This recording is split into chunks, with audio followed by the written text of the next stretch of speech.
Friends, आप देख रहे हो मेरे YouTube channel the living legend.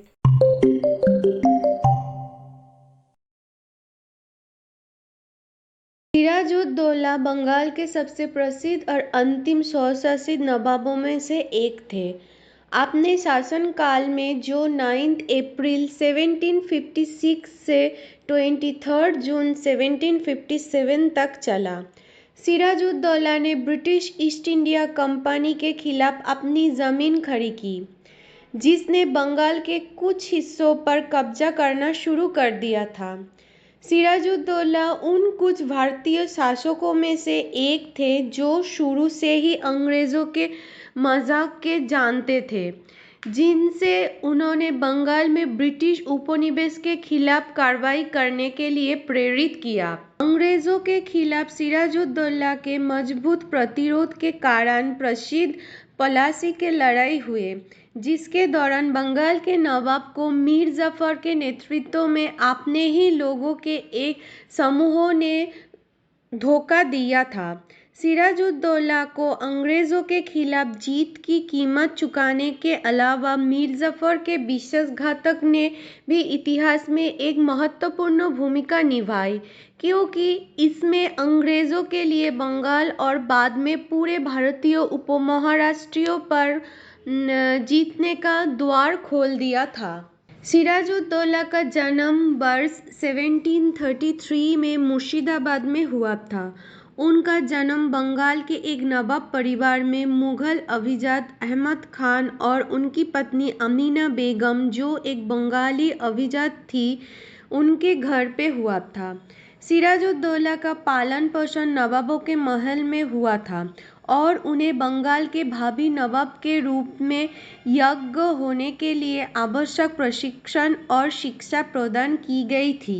Siraj-ud-Daulah अपने नाना अलीवर्दी खान के करीबी थे, जिन्होंने उनके जन्म से ही उनके विशेष देखभाल की, यहाँ तक कि वो 1746 में मराठा सेनाओं के खिलाफ अपने एक सैन्य अभियान में अलीवर्दी खां के साथ भी थे।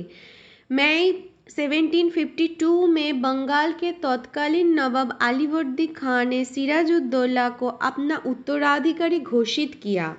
जब 4 साल बाद 10 अप्रैल 1756 को अलीवर्दी खान की मृत्यु हो गई तो 23 वर्षीय सिराजुद्दौला बंगाल का नवाब बन गया।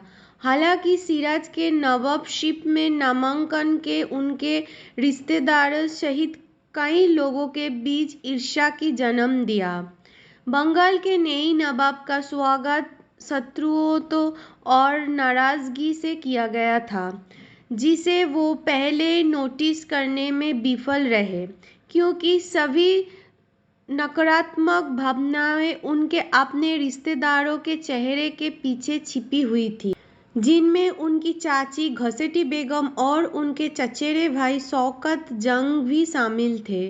जैसे जैसे दिन बीतते गए, सिराजुद्दौला की एहसास हुआ कि उसे अपनी चाची से बड़ी चुनौती का सामना करना पड़ सकता है, क्योंकि उसके पास गंभीर संपत्ति थी, जिसका उपयोग वो अदालत के भीतर पुरुषों के प्रभावित करने के लिए कर रही थी।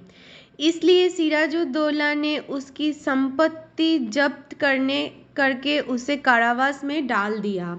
नवाब के इस प्रारंभिक और महत्वपूर्ण कदम ने ये सुनिश्चित कर दिया कि उन्होंने कम से कम अपने प्रशासन के शुरुआती चरण के दौरान अदालत के भीतर से किसी विद्रोह का सामना नहीं करना पड़ा।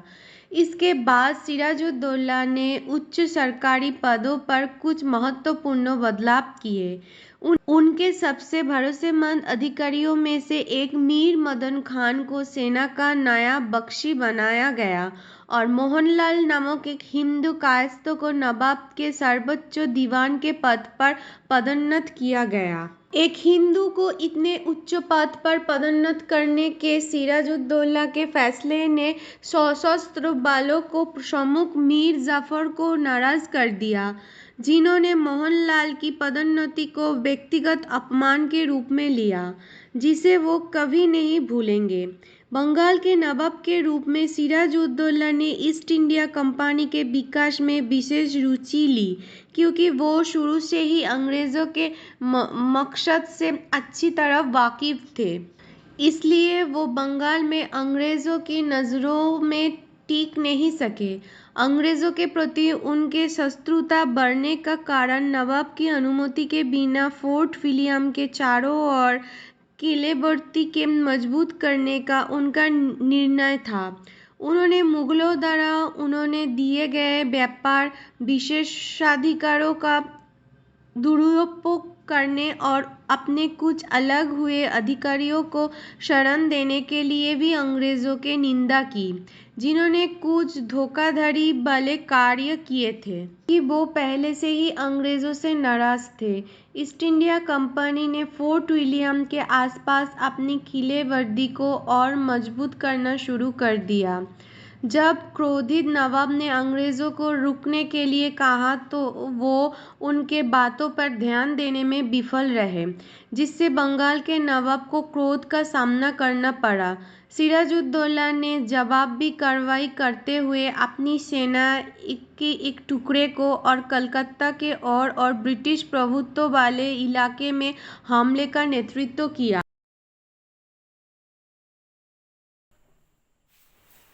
तो आज के लिए इतना ही।